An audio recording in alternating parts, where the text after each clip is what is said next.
sugar. Try to stay away from it, actually. We even saw a guy who could dance. And a few who couldn't. Some of the guys gave us too much information. Bro, they literally went to every fucking YMCA across the country, it seems. Their goal was, first of all, of course, it's got to be white. It's 2003. Calm the fuck down. Obviously, the default character in 2023 is still a white man. Why the fuck wouldn't it be the same in 2003 when white guys were on top, especially, okay? But, like, the funnier aspect here is that they went to every fucking, like, intramural league, any kind of, like, YMCA they could in every white neighborhood to find the Joe Schmo, which is pretty funny because, like, that is true. For the record, when I talk about the default character, I'm not saying that it's, like, right. I'm not saying it's adequate. I'm just simply stating that, like, that is what the overarching, like, normative position is. Like, that's what people think. Not a big streaker, more of a flasher. And some didn't give us any. But when we met you playing basketball in Pittsburgh, we knew we'd found our guy. I'm going Not to bad. this show and win the 100. No, I'm not quite sure. I'm not quite sure. Actually, this is a blessing in disguise because I think that, you know, my personality will outshine a lot of the others on tape. Believe it or not, I'm a great dancer. I'm going to drop a beat. Dance that became legendary. Yeah, I can really dance. Then, when you came out to LA for those final auditions, we wanted to see how you'd handle some uncomfortable situations. Matt. Nice to meet you too.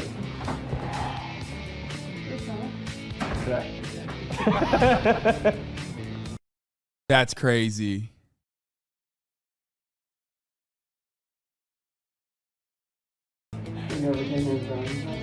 No, I haven't.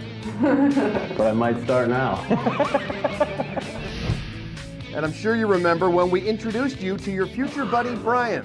I don't think so. I don't know. I hope not, because I've been sitting here picking my nose and watching TV when they told me not to. You were the perfect guy for the show, so that's when we sent a producer to your home. You've just been cast on Lap of Oh, Luxury. wow. All right. That's crazy. Thanks a lot. My parents. Oh my God. Oh God. This is so, oh, I don't even know what to say to this house, dude. Look at this fucking house, dog. I'm happy for him. I think this is something that he'll really enjoy. Take it for all it's worth. Look at his mom, his dad. For him. So I'm hopeful that he does well. I'm happy. I needed a break. I got it. Next, we had to find the actors to play those quirky reality show characters you had to live with. This is confusing for you. This is embarrassing. If you feel sad, cry. If you are happy, you should cry as well. They said I had anger issues, whatever the hell that means. Frankly, want to beat the crap out of him. It took months of auditions, but we narrowed it down to 8. Some were so good, it was scary. I'm trained to do a job, and I do my job very well, and the only thing you feel when you take a human life is recoil. Boom. Now that we had found you and the 8 actors, the show was ready to begin. Yeah, bro, I don't think Earl is While the house was acting. being Has dressed, anyone checked in on equipment Earl? tested, Is he all right? Surveillance cameras installed. The final rehearsals with the actors were underway. I'm kidding. I think Earl, he died. Oh, R.I.P. I think Earl is actually not. Earl is from a weird time where, like, I don't know if he ever saw, like, real combat. He strikes me as the guy who, strikes me as a part of the Marine Corps in the 90s. So they did, like, my favorite, Operation Desert Storm. Or I wonder if he's, he got married to one of the Dixie chicks? Wait, no way. You think Earl was Vietnam? No. Vietnam is like, he's not old enough, dude.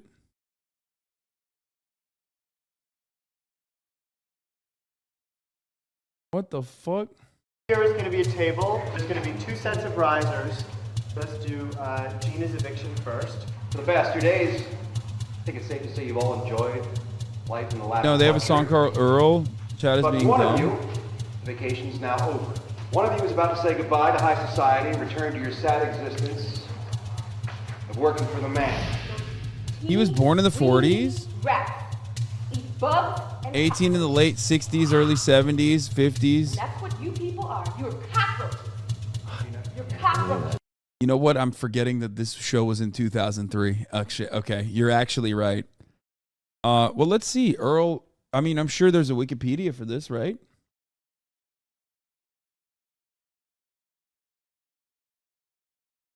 I work for one of the HVAC firms you always talk about, and there are non-vets. It's crazy how old and racist you can get. Highly entertaining. Oh, yeah. That shit was rare. I said, you heard what I said. I said you're cockroaches. That's right, he did get away from my scrapbook. That's not my problem. This one's getting all worked up. You can be a street Is it hard to watch this? Jezebel if you want to, but I'm not going to hang up. It is bothersome in some ways. Seeing some of those scenes was bothersome to you. Definitely. Oh, my God. They're still gaslighting him. They're still tickling his, like, yeah? Does it piss you off? Huh? Does it piss you off? Does it make you mad? Why is that? You know, I had a very difficult time at those freaking ceremonies. Yes, you did. And they didn't. It's just like, in one sense of it, I'm so glad, and I would have it no other way than to be the center of my own show. Right. Sergeant Major Franklin D. Jones, age 70, retired, lost his courageous battle with cancer and the effects of Agent Orange at 2:15 a.m. on February 15th. Wait, what? He was in Vietnam. Are you guys memeing? Be honest. I know non-vets who look today about the same age as Earl looked when this show aired.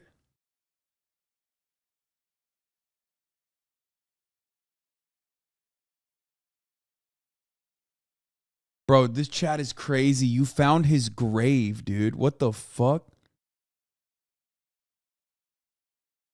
Served with honor and valor in the United States Marine Corps for 28 years. His distinguished military career includes fighting one of the longest, bloodiest battles of the Vietnam War, the Battle of Quai Son, where he was a sniper with the 26th Marines. His military service and courage were commemorated with 2 Purple Hearts, the Cross of Gallantry with a Silver Star, and 2 presidential citations. When he retired from the Marine Corps, he was proud to protect and serve as a member of the Inglewood Police Department for a number of years. Wait, are you sure this is the same guy? No, this isn't the same guy. This is a cop. I think you guys are wrong. This is a different Franklin Jones, I think.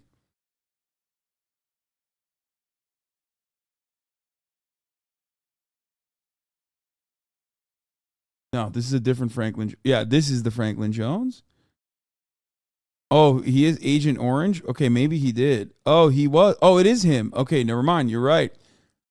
You're right. It is him. I guess he was in the police force as well. Military service and courage were commemorated with 2 Purple Hearts. Frank got sober January 7th, 1981, and remained sober for the rest of his life. He was a sponsor, a mentor, and friend to countless men and women whose lives will be forever changed by his steadfast influence and example. He will be remembered for his quick wit, his love and commitment to his friends and family, his love for our country, and his unique ability to inspire others for greatness. Why do you always doubt chat from the fact that we were always wrong? Because he was a cop. That's why I thought maybe it was someone else. Agent Orange, he did war crimes? The fuck do you mean, brother? Do you think it wasn't only the Vietnamese people that got impacted by Agent Orange? Like, bro, he was a fucking Marine sniper. You think he was the one who was like, oh man, I'm so glad that like we're using Agent Orange. I mean, he might have been a piece of shit, but like, you know what I mean? What are you supposed to do? Yes, America killed its own troops as well with the same fucking shit that they were using on the Vietnamese. Vietnam is one of those wars, though, where it's like kind of not your fault, you know, that you got fucked up. Because if you recall, there was a draft. So.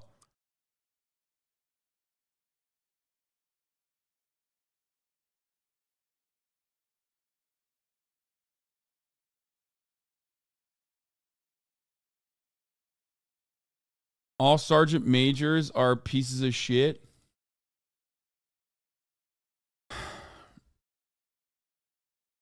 Yeah.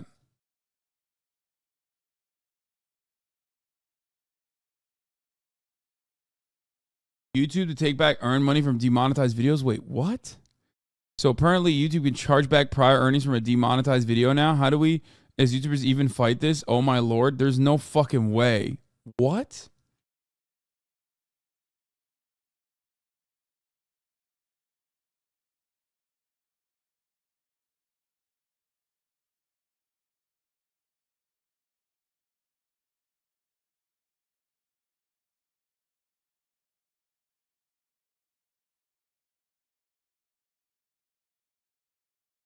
I was drafted for 30 years, bad chest.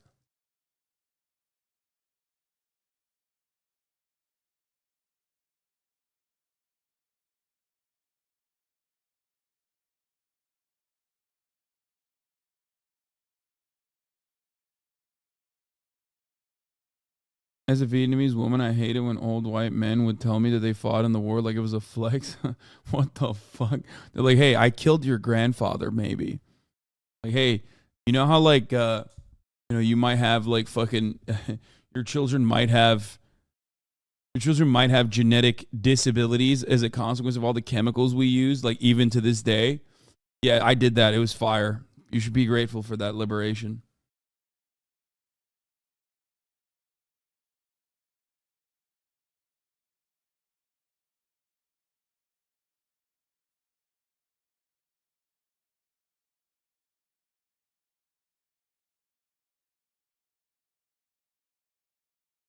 Okay, let's finish this show.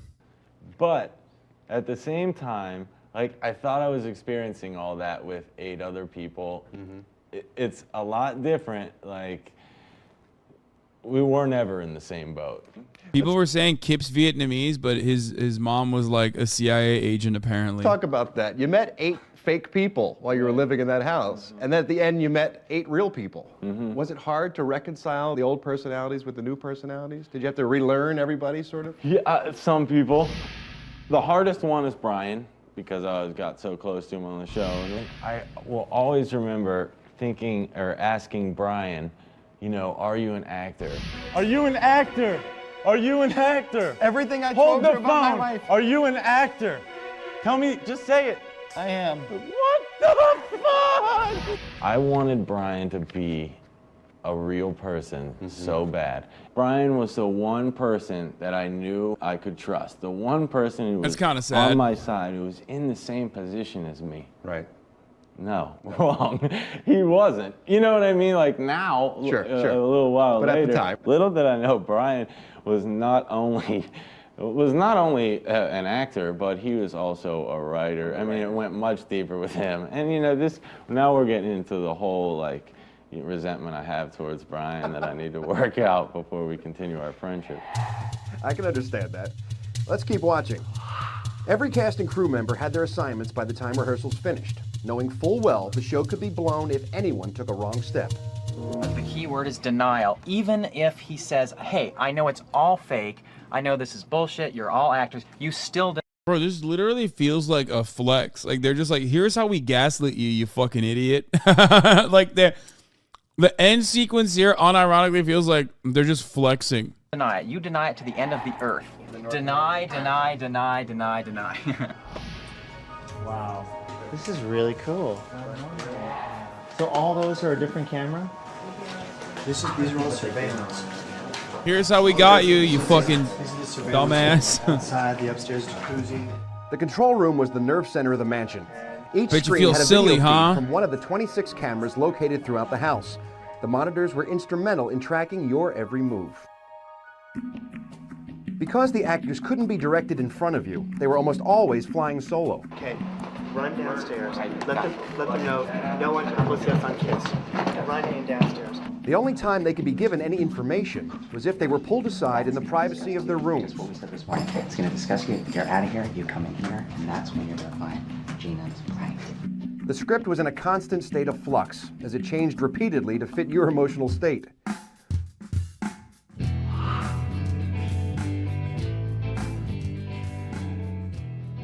After months of preparation, the one thing the cast and crew were not prepared for was how your emotions would affect every one of them sitting in the control room watching. Someone is looking down on me. Because when you were happy, they were happy. What the fuck are you talking about, dude? When you were angry, they were angry. David. And when you were having the time of your life, so were they. In the end, the months of hard work finally paid off when we let you in on the big secret. Wait. Ask me now that we're at one where I'm gonna go. We're gonna go. I'm going to Pittsburgh! Parasocial? Yeah. How about that? Wow. How does it feel knowing that all these people put all this work into creating a world just for you? I like. I love that this is like so. I mean, they're describing gaslighting, like, and how aggressively they did this, right? I mean, this is not the other shit. Okay, not the other shit, but like, not whatever TikTok Zoomers consider to be gaslighting, not like whatever fucking people on Twitter consider to be gaslighting. This is actually gaslighting. Okay, like this would be the actual definition of gaslighting, and not whatever the fuck dummies born after 9/11 think is gaslighting. Okay, like for example, when you tell a lie. Anyway, what's wild about this is that they're basically describing to him, like, I guess they're trying to like nail the landing. They're trying to make sure that the landing is soft, right? By using his narcissistic tendencies to try and make it seem not as bad. Like, oh, we did it for you. We did it for you, actually. Like, we didn't gaslight you. We just did it for you. Like, we care about you that much. Like, look how famous you're about to be. To take issue with that statement a little bit. All right. Originally, someone wanted to create a cool show. So someone did just that, right? Well, then someone wanted to buy a cool show. So someone did that. Right. And then people keep saying, like, we did this all for you. Like, and I want to say, like, they didn't come. Quick, bring Molly out. Bring Molly out. He's aware. He's aware. Bring Molly out. He's aware. Put titties in front of him. Quick!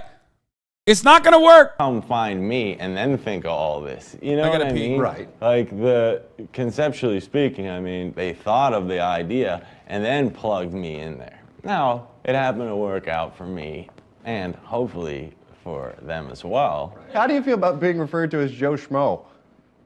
Not a big fan of the name. You know, your whole life you use it, that dude's a schmo.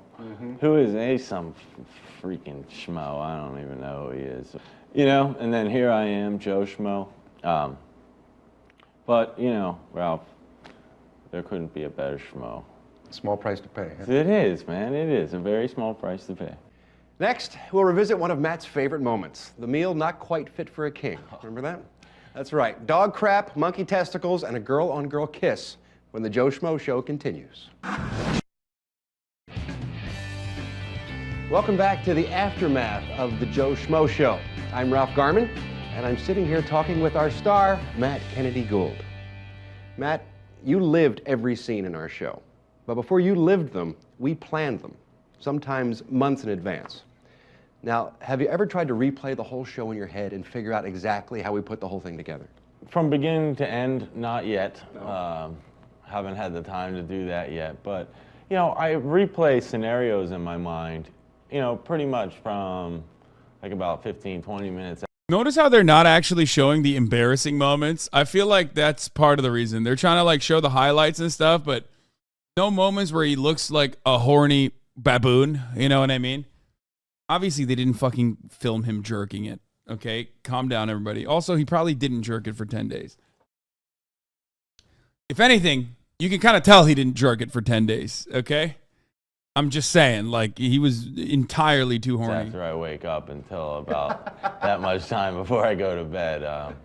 Well, Matt, let's take an in-depth look at the evolution of one of our scenes, from a table read of the script to rehearsals to the scene itself. Matt, I think you'll remember a meal not quite fit for a king.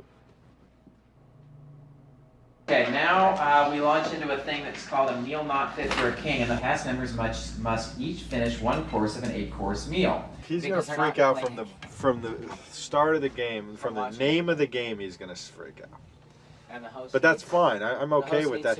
The casting director assured me that I would never have to, when I came here, I would never have to eat anything nasty. I have a well-documented gag problem. The last, final, meal number 6. Bring it on in. You can pick this dish up pretty much on any street. In fact, in some places, they'll fine you if you don't. Canine feces. Is it really dog shit? Yes, it's really going to be dog shit. Well, at first we really wanted to serve him the actual dog feces. Is your only fear that he's going to eat the dog shit? Because what he's... Bro, producers, yo, you need to be a sociopath, dude.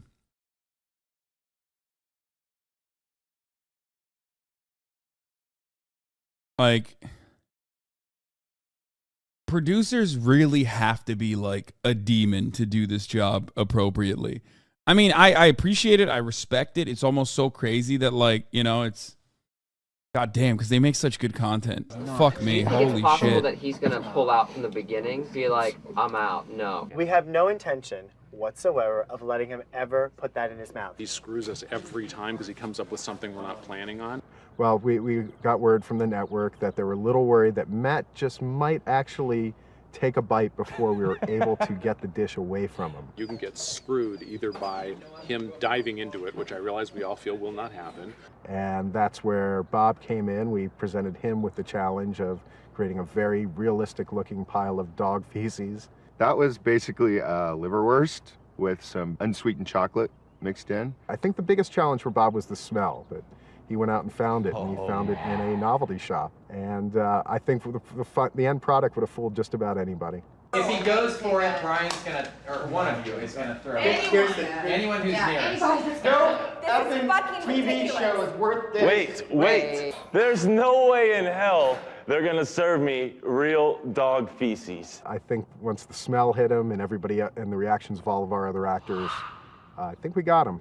I think we got him pretty good. If it's real, like, this game's over. Now I gotta know, would you really have taken a bite of that dog crap? Yeah, if it meant winning no. TVs for everybody. No. I like how it's uncensored now that we're sure it's fake. Yeah, I mean. No, I wouldn't have. That's good editing. The sheer, the bottom line of that is like, I'm not able to do that. Right. We know your gag reflex is pretty legendary. I have a strong gag reflex. Oh, we know. And my thinking was, I looked back and I saw one of the producers, Mike Miller, who we just saw, and he wasn't even looking at me. He wasn't even looking at me, and it was, people were arguing, like, is this really dog feces? Mm-hmm. And like, he kind of was like, it's dog feces and there's nothing we can do about it, without ever looking at me. That little thing, like, made it even less likely that I was going to figure things out. The director decides to turn the cameras off for a moment. Once he does, the host openly sympathizes with the cast. He begins to mediate between the cast and the producers. You know, if I get in my ear, like, hold on a second. All right. There's somebody from the network here who's willing to talk about this. Yes. Excuse me, David? Yes. Matt, of course. Yeah, Matt, how are you? Hi. David Decker. Nice pleasure. Please have a seat. This guy, like, he's been in too many commercials. I think Matt clocked him. So, I got called out to drive out to Westlake Village because they said there's a problem. Oh, I don't think it's really a problem, but I don't know. I guess canine feces can make you ill. I don't want to eat it, and I won't. Technically, we can hold you guys in violation of your contract. Okay. Not in 2003? No, I think he was like, he had been in shit. I'm pretty sure he had been in shit before the show, which is also part of the reason why he literally briefly alluded to it, where he's like, Matt was like, is that guy an actor? Okay, let's just stop the situation right there. Matt spent some time in law school, plus he took some classes on debating. He's the perfect person to stare down a network executive. We also know that Matt has problems with authority, so sparks are about to fly. If you want to hold me in violation of my contract, please feel free to do so. That's not where I'm going. Though. Okay, but that is what you said, and you bringing up the fact about violation just infuriates me inside. I'm a guy from Pittsburgh. I'll go back if you want to hold me in violation of my contract, but like, that is not the way to set up a nice rapport between us. Is that what you want? I mean... No, what I want is ratings. Got a point. Can you tell us a little bit more about what was funny about that scene for you? It wasn't in any of my contracts that I had to eat dog shit. At least Something like that would the stand fine out, print. probably. I didn't read all the fine print, but no. I mean, in terms of, I think the real that a Pennsylvania man would eat an animal feces, like they should have been way more fearful of that.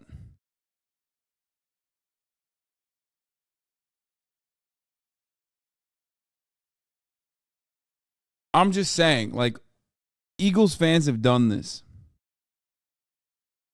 So, I mean, he's from Pittsburgh. He's not from Philadelphia, but, you know. contract law, or in terms of the show, like, I didn't have to eat that thing. You know what I mean? Like, I could not eat it and not win the TVs, and that's okay. Right. So, yeah, that situation was odd, but again, I mean, digressing, I chalked it up to, you know, you folks just wanting me to, you know, to put me in a position where some of the skills that I brought to the table were highlighted. Right. And they were, because we got you to the point where you got to present the new ideas to the girls at the table, which was either they go topless or they kiss. The choices are either you two go topless or you two kiss. I'm not going topless. But you guys can kiss. Can you What kiss? about a quick kiss? And I would play a little bit of the comedy, Ashley, of you really don't want to kiss Molly. You don't like her, you're pissed at her. Well, I can tell you I certainly don't want to kiss you. Well, I don't want to kiss you either. I don't even like you. Stand up. Make sure you get this shit. Guys, get set for this kiss. I was praying on the inside that they were gonna kiss.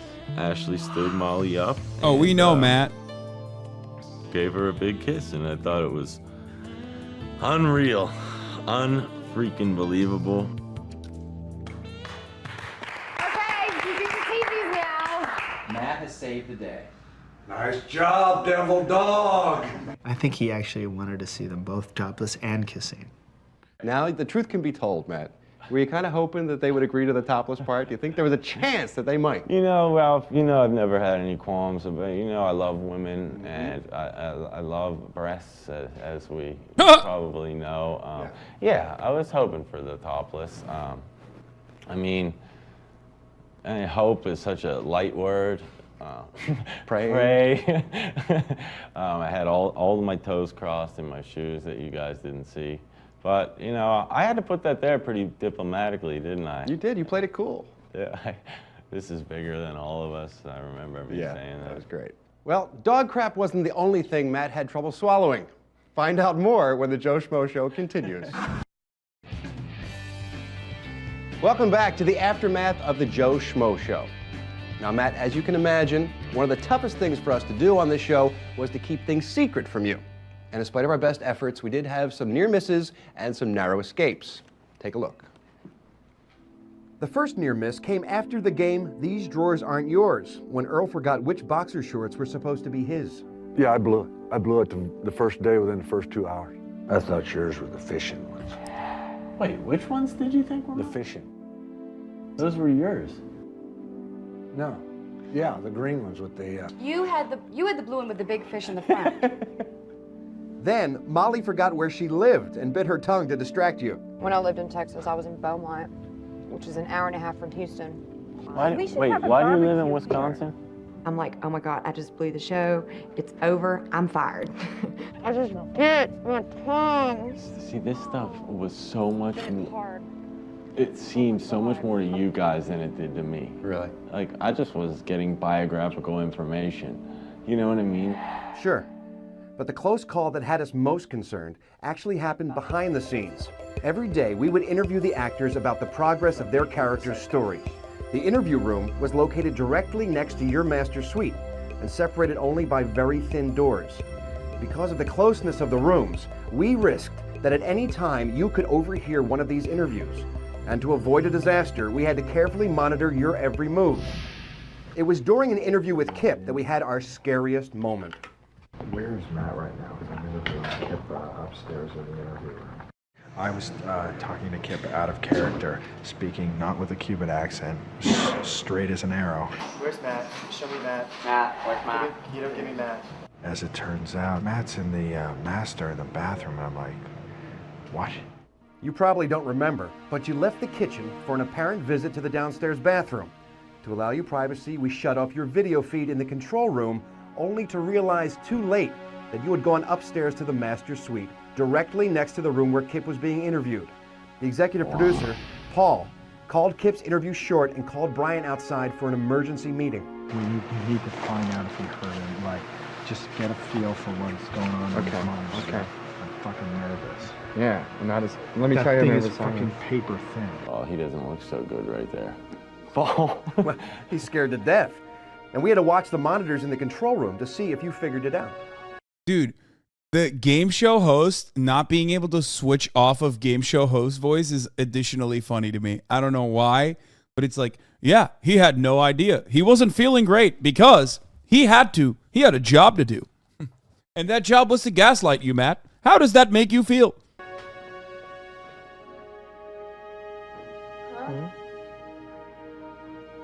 He's very intense. He's looking around. We're thinking, oh, fuck, he knows. He knows. He totally knows.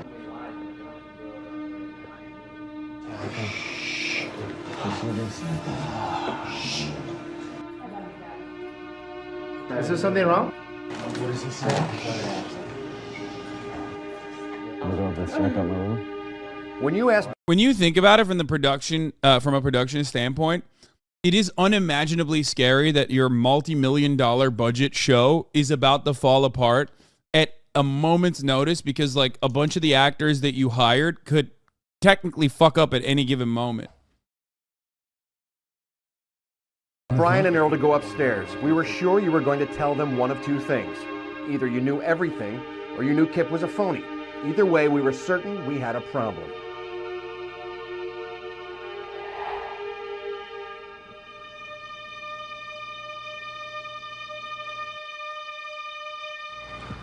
We're on Ashley out tonight. Huh? No, my man was eyes on the prize, baby. Laser focused, okay? When Ashley brother zoned him, it was over. It was over. He was just way too hyper focused on that. He didn't see nothing, dude. He was just like, You can eat both for either Hush or Ashley. Wow. You have no idea how relieved we were when we found out you were just playing the game and trying to vote Ashley out. That was close. That's the closest call we had. He doesn't know. So funny. It's so much, like, that wasn't even on my mind. I still think there's about a 20% chance he does know, and he's just playing us now. Wow. How close did you actually get to figuring it out? Like on a scale of 1 to 10, like 10 being figuring out and 1 being like having no idea. Like a 3. Really? Yeah. Like, I'm sorry that you guys went through all that, but everyone else's perception of the way things were going to be taken by me was so paranoid, okay? Everybody from, you know, the guy... Yeah, man's like, I'm a simple guy. Put titties in front of my face, and I'm not going to think about it. Like, I have a factory reset every time I see a new pair of titties, and you guys gave me a pair of titties every single episode, which is ironically what they're not mentioning here, but that was literally like half the reason why he was just completely clueless. Every time he got close, like, they're not even mentioning this, like with the Molly photo, boom, blammo, titties later that night. He's like, oh, what? I forgot everything. Where am I? Guy up here to, you know, the lowest guy down here, you know, on your side of the fence. Right. But with me, you know, Matt Kennedy Gould is a person who wants to, you know, make good TV, a person who wants to follow direction. Right. Do you know what I mean? Mm-hmm. And because that's the kind of person I am. So because I'm a rule follower, I think that helped you guys out a lot, you know? Sure. I can't say enough how out there that concept is that the show is all about you. You know what I mean? Like, that doesn't come into someone's consciousness. You think you're a little gullible that way? Oh, I'm definitely a gullible type person. Yeah. Well, on behalf of everyone connected to the show, I want to thank you for not figuring it out. For what it's being worth, gullible. I'm super glad that I never figured it out. Good. Coming up, we're going to revisit the moment where Matt almost put his own show in jeopardy when we return to the Joe Schmo Show.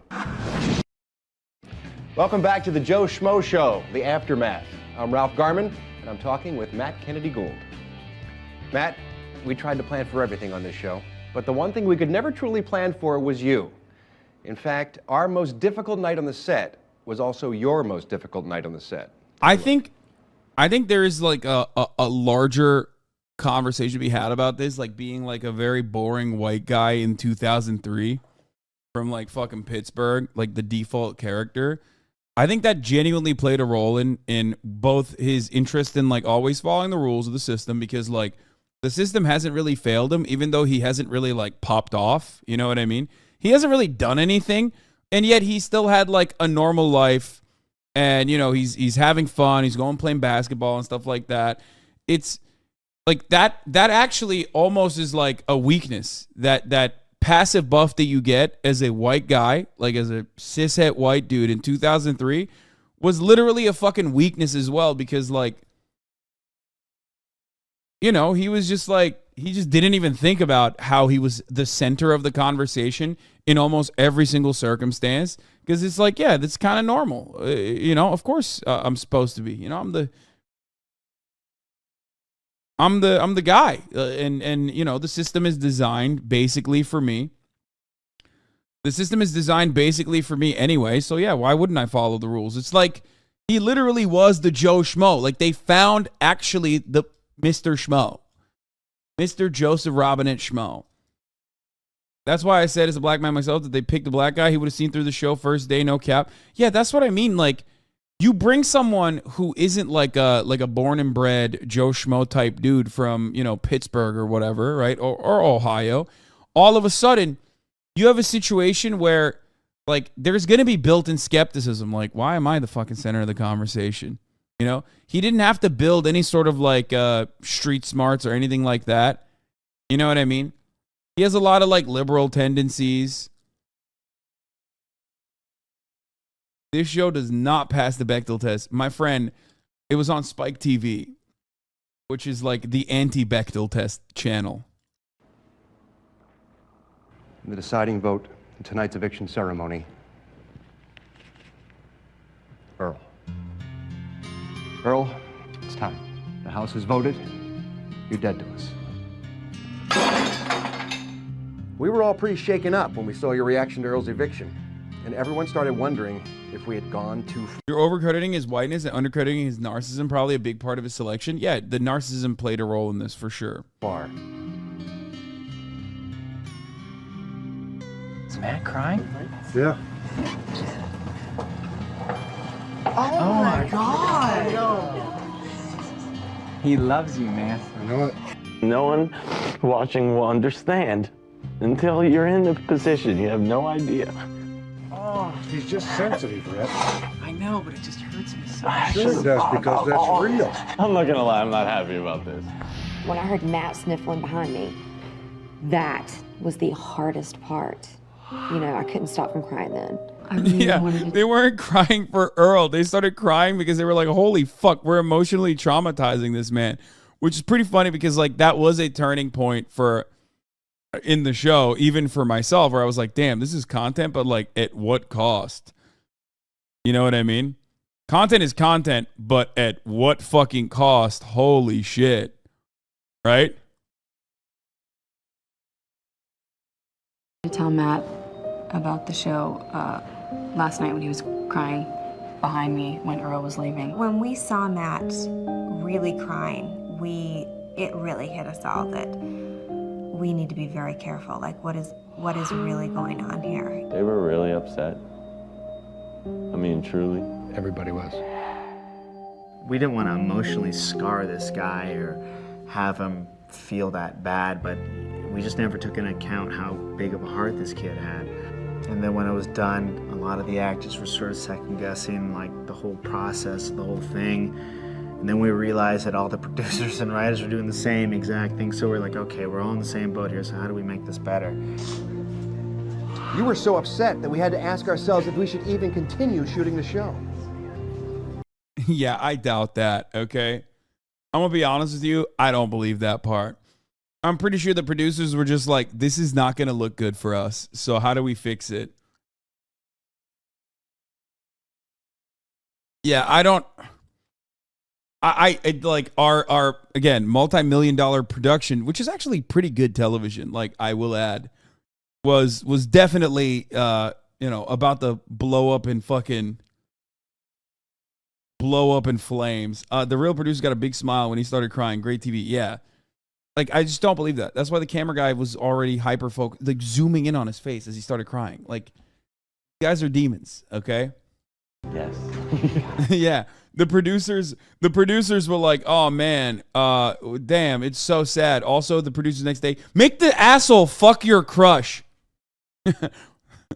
Make the asshole, the host of the show, have sexual intercourse with your crush after you get like a window of opportunity and maybe a glimmer of hope that like maybe you could fuck your crush actually, but like then they take it away from you immediately.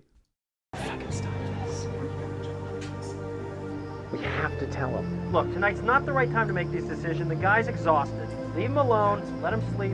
We'll see how he feels in the morning.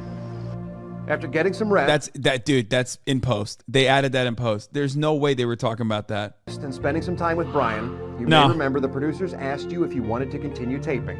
And fortunately, you said yes. We never wanted him to feel that emotional, but at the same time, we did want him to have an experience where he could feel whatever emotions he wanted to feel. Wow. I think we all want to know, what was it about Earl's eviction that upset you so much? It had a lot more to do than simply like I loved Earl a ton and didn't want him to leave. You know what I mean? A situation, of this nature is stressful to anybody. Sure. And then you throw in somebody who cares about people and it jumps up a little more. Right. And then you throw in somebody who, could have sworn Ashley was leaving. But I believe the actors got sad because as an actor, you're not supposed to like the difference between acting and gaslighting is when you're actively doing it to a real human being who is oblivious to the fact that you're acting. So like for them, that's a moment where they're like recognizing, oh shit, like what we're doing is like kind of fucked up. Producers, I don't think so. No, I just don't think so. Especially if they have like hardened reality TV show producers. There's no way.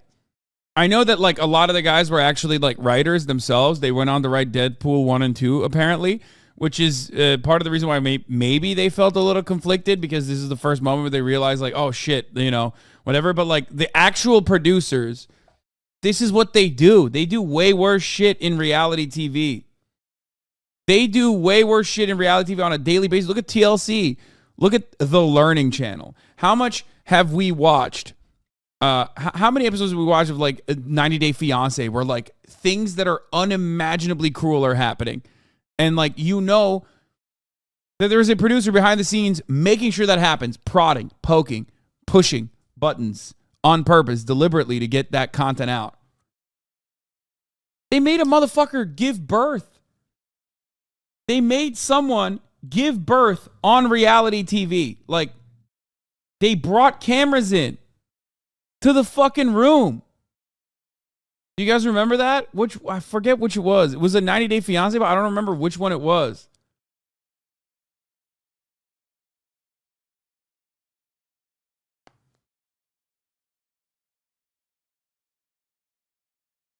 I figured I'd see Earl again. It wasn't so much that, but it was like a culmination and of everything all at one time. Yeah, I mean, it came out in tears, which I know is great. It makes for good TV. Reality TV is a morally bankrupt genre, yeah, but it makes for such good television, and I fucking love it, dude. It's so dirty, but it's so fucking good. Watching it, like I know that I'm gonna get my balls busted. Oh yeah. Because it was like only a few days. Who's gonna bust your balls? Like every friend I have. I'll never hear the end of that. Did it surprise you that everyone involved with the production got so upset because you were upset, that we reacted to it so strongly? I never felt vulnerable. This is so funny. I never felt vulnerable to like the producers and stuff like that. Like I had so much freaking trust in them that they never violated. Sucker! And this thought never even occurred to me. Like, oh, they made me feel so comfortable throughout the week. Little did I know those fucking assholes were doing. No. Welcome to Hollywood, Mr. Yeah, Gould. exactly. Yeah. And then to lighten up the mood, Tinseltown, producers came up the with big these great city. ideas of having a love affair between Dr. Pat and Hutch. Oh, wow. And then a little game called Sumo Slam. Yeah. Both of those ideas kind of backfired, didn't they? The morning following Earl's eviction, I wanted no parts of anyone except for Brian. Okay? And I remember specifically going to lunch and standing at the end of the line and moving over and Hutch coming in with those dolls. I got a little action. And the second I saw those dolls, I thought, you gotta be kidding me, man. You have got to be kidding me. Did you believe it and was ignoring it, or did you not believe it and was ignoring it? I really didn't have a choice but to believe it. This goes back to what we were saying before, like, you know, you buy into a lot. Then we go into the sumo. What the fuck? We should watch Sex House. It's really short, and it could be a good follow-up to this. It's fully fake, but it goes places. You want me to watch a show, I'm sorry. You want me to watch a show called Sex House? What places is the show going?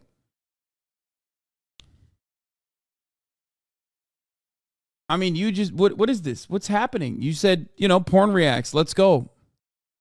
There was a show called A Baby Story. Every episode ended with a birth. Andrea, you watch too much reality TV. Oh, it's made by The Onion. Oh, okay. It's not. Okay. I literally was about to be like, that sounds like it's, an Onion article title.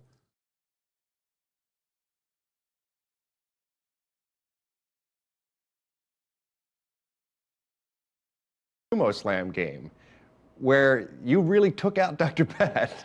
I mean, you laid her out. Yeah, this was scary. And I know you felt bad about that, too. I didn't want anyone to get physically hurt, but I wanted to jack every single person up as much as I could because I wanted to get a lot of that out. And I knew that at some point during my stay at the Lap of Luxury, there would be some sort of athletic competition. Right. Because that's what I was banking on the whole time. Like, you knocked Dr. Pat on her ass. Was any of that related to the fact that maybe you believed a little bit that she actually did sleep with Hutch? Were you pissed off at her a little bit for maybe actually having slept with that scumbag? I'm curious personally. Was it a payback? Was there any payback involved in there at all? No. She just happened to get in the way? You know what? My thinking was like, I looked over and saw Brian and saw her, and I thought, I'm going to knock her down and beeline for Brian. He had the common sense to run. It went that. Yeah, he was scared. Yeah, huh? he was. Yeah, and from what I've heard, Dr. Pat was level with the ground. She was, yeah. She caught air. That's hilarious. She caught you know some air. what? She deserves it. Why does she deserve it?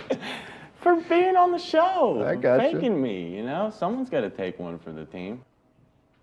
We'll be right back with more Matt Kennedy Gould when the Joe Schmo Show continues. Welcome back to the aftermath of the Joe Schmo Show. I'm Ralph Garman, and I'm sitting... No, I have not seen the new abortion after birth law proposed, okay? And I will not be looking at it because this is a fucking Saturday, okay? Here with Matt Kennedy Gould. Matt... Also, the Sex House is age restricted. Unfortunately, you were living in the one place on the planet Earth where your chance of scoring was about 0. But that did not stop you from trying to get frisky. Ooh! Oh, this is the juicy parts. A lot, but I'm going through a period right now where like I'm a little bit frisky. So that's why a lot of my thoughts are getting geared towards that. If anyone here, I'd like to get to know Ashley, at least in terms of females. In our short time together, sometimes you look at me with such soft eyes. What is this, Chains of Love? Willed a little inside, so thanks. I did not think that they would show this. I did not think. I had a little bit of a... I did not think that they would show Matt being horny. You know what I mean? Matt Kennedy Gould update from the Gazette Review. Physical connection. Like, she was kind of making a little bit of eyes at me. I know I'm a nice-looking guy, but I also know, like, she probably thinks she can, you know, hook me a little bit and then, you know, toy me around. So I'm going to try to let her use me. This is my goal. We got to get going. Gina, she's quite sexy, too. We get rid of the rest of the people. That's it. That's it. Yeah, remember?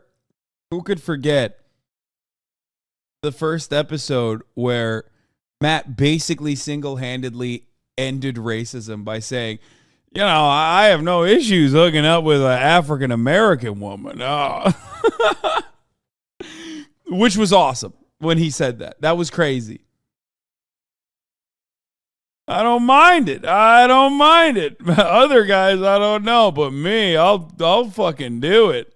Maybe we hook up a little bit. No, no, but First things first. yeah. You know, if Dr. Pat wanted to. He said other races. Yeah. Oh, my bad. Sorry. When talking about Gina, he said other races. So it's all encompassing. He didn't just end anti-black racism. He ended racism for white guys across the board. You know, hook up and have fun. Like, I'm all for that, okay? I sleep late. Okay. So, like, if I do anything Okay. I trust you. We'll get the dolls out. We'll do whatever. We want to include them in. That's fine. Wait, I don't remember that. Parents, maybe you don't know, but she is built Nice. Built like a Playboy bunny. I know you like mom. I don't know the she full did details. something to me. She's just so nice, and she's hot. She looks super hot, like a tight little t-shirt and like matching shorts. Come on. I just loved Molly, so I loved being around her, and I loved rubbing honey on her. Molly's been throwing herself at Ralph, and Ralph has been very accepting of that. It made me sick. That was awesome. That was a little revealing. Yeah, a little bit. You must have hated me when I was having my little thing with Molly then, if you liked her that much. Okay, I'm gonna... You want to come clean about that I'm a gonna little go bit? and say that, you know, you can, like, think a girl's hot and want to hook up with her and, like, want to have fun and be cool and not really be that invested in her at the same time. So, like... Oh, yeah, it's just a fling, dude. I was just horny, dog. Whatever, you know what I'm saying? It's like, no, it's whatever, dog. Whatever. Nah, it's not. Though I thought it was very unprofessional of you. Yeah, I was. And very odd of her to do that, being that she was such a... Oh, my God, he's sweating. Bro, he's sweating. Stop. Why is he sweating, bro? This is the first time he's glazed up, dude. Look at him. Holy shit. Bible banging girl. I did not hate you. I'm not hating the player. You know, appreciate that. It's all for the team, Ralph. That's right. the way I looked at it. Listen, I know those lights are hot, but you know this has been going on for fucking an hour and almost an hour at this point. He's sweating for the first time now. Ralph can. All right. Well, let's settle it once and for all then. Dr. Pat, Ashley, Molly, Gina. You've probably never done anything on camera before, but sometimes the lights and makeup can cause you to sweat. Or Tawny Roberts. Which one had the best shot at becoming Mrs. Matt Kennedy Gould? Going to the altar. Absolutely. Why does he not have sweat here then? Really? Without a doubt. And that's What why happened? You kicked her ass. Now, here's the thing, though. I digress. The first few days at the Lap of Luxury, Ashley was real cool to me, right? But then one day, like, just when I thought, like, I'm like, this girl might be down for a little something, a little fun. That's all I wanted. I didn't want to walk to the altar with any of them. Right. I just wanted some good American fun. That's it. Right. Okay? But then one day, Ashley told me I was like her brother. Yeah. I threw that out the window. You know? Sweating Then again. Dr. Pat had sex with Hutch. Well, there she went. We voted Gina off the first day. She went out late, and yeah. Molly had an ex-boyfriend, and then he came. She was a virgin, but yet she was hooking up with you. Yeah, it's all very odd. So, you know, I was left with Kip, and whatever happened, happened. All right. Well, coming up, we're going to take one Interesting that they're both under the same lights and he's not sweating, but Matt is. I wonder what last that look at the was man about. we've all come to know and love when the Joe Schmo Show continues. I guess he's like a professional TV guy, so he's used to it, maybe. Welcome back to the aftermath of the Joe Schmo Show. I'm Ralph Garman, and here, of course, is our star, Matt Kennedy Gould. One of the joys of making this show has been getting to know what a great guy you are. Thank you. It didn't take long for all of us to realize when we were working with you that you're an incredible person, and whatever the situation was, you were going to make the right decision. We found pretty early on that we could always count on you. Watch this. Matt, you are my knight in shining armor. If you don't let go, Come on. I'm gonna throw you in the freaking pool. You are not throwing him in the pool. I will whoop your ass if you throw him in the pool. Then you'll be. If you let him get to you like that, I'm gonna be real upset. Don't even respond. Yeah, well, You got the Matt man. I'm the sickest dude, the baddest dude here. Another of the many indicators of what a nice guy Matt is came up during the talent show because Kip was doing his awful magic act. Pick a card. Okay. Show the card to all of the cameras. And he was supposed to pick the card out of the deck that Matt had previously picked. Okay, there. Now, show the audience. This is the card. That's But once again, I mean, this guy is just golden. Where are my pictures that I took? Get his pictures, dude. Just they're gone. I ruined them. I cut them That up. was our memories. Well, What do you mean you cut him up, I dude? cut them up, dude. I thought it'd be funny. If you really cut him up, like, you honestly have to take a look at yourself. This was never brought up initially when They I didn't took warn on the you. gig. You know, they didn't Yeah. say, you know, we're going to make an ass out of you. It was all done very backhandedly. Makes you feel better. I'd do it. I'd dress up in that. I know you feel dumb and it might look dumb, but I don't think it'll have detrimental effects upon your career, really. But then I'm from Pittsburgh. This guy is just. There's nobody else like him. You wanted a bikini and a hot tub and you changed to a guy. I'm not, no offense. Thank you. I appreciate that. I didn't take any offense. Matt just turned his back. Out of respect for, you know, this relationship, he turned his back so we could talk to each other. Molly, you can go out that front Yeah, door you can. right now. You can can't. go She out. can't go out. She can go out and can't. disqualify Yes, herself. she can. Well, yes, She's very- but she has to know that she'll be Right. disqualified if she leaves the mansion. Molly, you make that choice right now. Yeah. I want you to please take my 7-day stay to Utah, and there is no question about it. You will take the trip. Okay? A lot of people might think that I might regret giving it to her. It's weird. You know, he's a good guy. Parts of him not being such a good guy, they're not showing here. But I understand why they wouldn't do that. Okay, because inside of you are two wolves. Okay, one is when you're not horny, and the other is at the top of the hour when you don't expect a 3-minute ad break to come, but it's coming anyway. So you subscribe ahead of time. So be the second wolf. Wolf that subscribes for $5 or for free with a Twitch Prime or by getting gifted a sub and avoids the top of the hour ad break, which is 3 minutes long. Right. What is this? Check out his Instagram. You guys keep sending me his Insta. This isn't him, you fucking goobers. This is a different person. You sent me the Instagram of a random person, a random Matt Gould who looks nothing like the person. Look, chat is so silly sometimes, bro. Look at this. Actually, you know what? I'm going to paywall the rest of this. Here's the 3-minute ad break now. You literally, what? And people are just like, oh, dude, he was just overcompensating because he's gay. It's like, what do you mean, dude? This is like not even remotely similar looking to that guy. Check out this random guy who happens to have a very common fucking name.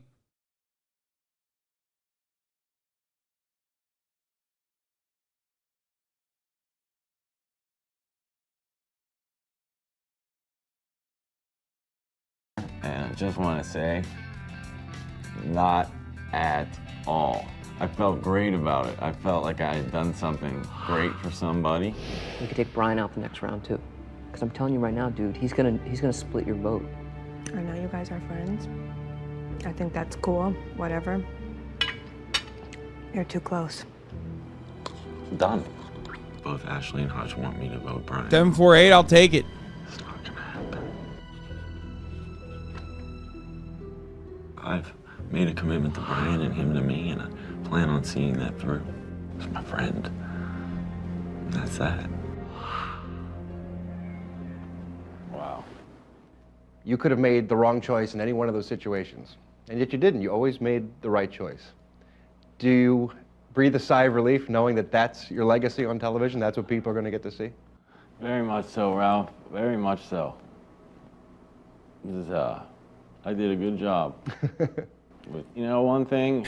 All there's things cameras watching you considered, all the all time. things considered, you know, just a fucking normal ass white boy.